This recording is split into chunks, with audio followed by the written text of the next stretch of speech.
No मावा no condensed milk, तरीही बाजारात मिळणाऱ्या बर्फीपेक्षा कितीतरी पटीने चविष्ट आणि छान अशी ही बर्फी घरच्या घरी एकदम कमी साहित्यामध्ये तयार होते. चला तर मग रेसिपीला सुरुवात करूया. त्याचा जो काळा भाग असतो ना तो काढून घेतलेला आहे आणि बारीक कट करून स्वच्छ धुवून घेतलेला आहे. ते आता आपण मिक्सरमधून काढून घेऊया.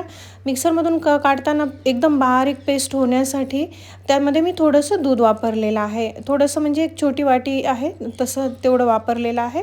तुम्ही जसं म्हणजे तुमचं नारळ आहे त्याप्रमाणे दूध टाकू शकता. मी आंब्याचा पल्प काढून घेतलेला आहे. 2 आंब्याचा पल्प आहे. त्यामध्ये 1 वाटी साखर टाकलेली आहे आणि ते बारीक मिक्सरमधून काढलेलं आहे. आता आपण व्यवस्थित जो आपण नारळाचा पेस्ट तयार केलेली आहे ना ती मंद आचेवर आपण भाजून घेऊया. थोडीशी कोरडी झाली ना का त्यामध्ये आता आपण जो आपण आंब्याचा पल्प तयार केलेला होता तो टाकून घ्यायचा आहे. व्यवस्थित छान फेटून घ्यायचं आहे. थोडंसं त्याला पाणी सुटतं कारण त्यामध्ये साखर आहे ना त्यामुळे थोडंसं पेशन्सनी तयार करायचं आहे आपल्याला. कलर बघा किती सुंदर आलेला आहे.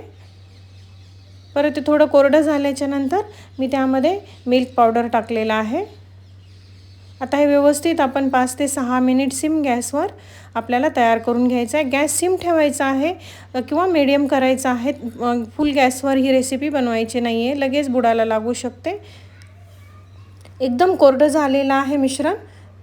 तुम्ही बघा त्यानंतर मी काढून घेतलेलं आहे. मिश्रण पूर्ण कोरडं होऊ द्यायचं आहे आपल्याला. प्लेटला मी तूप लावून घेतलेलं आहे आणि त्यामध्ये आता आपण हे मिश्रण काढून छान व्यवस्थित सेट करून घेऊया. तुम्ही बघा अशा प्रकारे. आणि त्यानंतर मी पिस्ता टाकलेला आहे त्यावरती. तुमच्या आवडीप्रमाणे नारळ जरी ओलं असेल ना तरी ते टाकलं तरी छान लागते. आता ही बर्फी छान व्यवस्थित 1 ते 1.5 तास मस्त सेट होऊ द्यायची आणि त्यानंतर आपल्याला कट करायचं आहे. घाई गडबड करायची नाही आपल्याला याच्यासाठी. बघा कलर किती सुंदर आलेला आहे. काही आपण आर्टिफिशियल कलर वगैरे काहीच टाकलेलं नाही आहे. फक्त 3 इन्ग्रेडियंटमध्ये झालेला आहे. किती छान बर्फी तयार झालेली आहे बघा. मी 1 ते 1.5 तासांनी कट करून घेत आहे. एकदम मधून अशी रसरशीत छान तयार होते. खायलासुद्धा मार्केटपेक्षा अगदी भारी लागते. तर नक्की तयार करून पहा. उन्हाळ्यातली ही स्पेशल रेसिपी आहे. एकदा खाल तर परत परत बनवाल.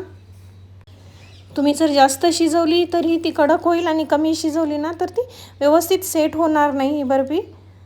त्यामुळे पेशन्स ठेवून व्यवस्थित शिजवून घ्यायला पाहिजे. मावा न टाकता तुम्ही ही अशी बर्फी कधी खाल्लेली आहे का? मला कमेंटमध्ये नक्की सांगा. ही बर्फी अगदी तोंडात टाकताच विरघळते. आवडली असेल तर तुम्ही नक्की करून पहा. टेस्ट करताना तुम्हाला लगेच फरक जाणवेल. घरची बर्फी एकदम भारी आणि छान तयार होते. व्हिडिओ आवडला असेल तर व्हिडिओला लाईक, शेअर आणि आपल्या चॅनलला सबस्क्राईब करायला विसरू नका. बाय.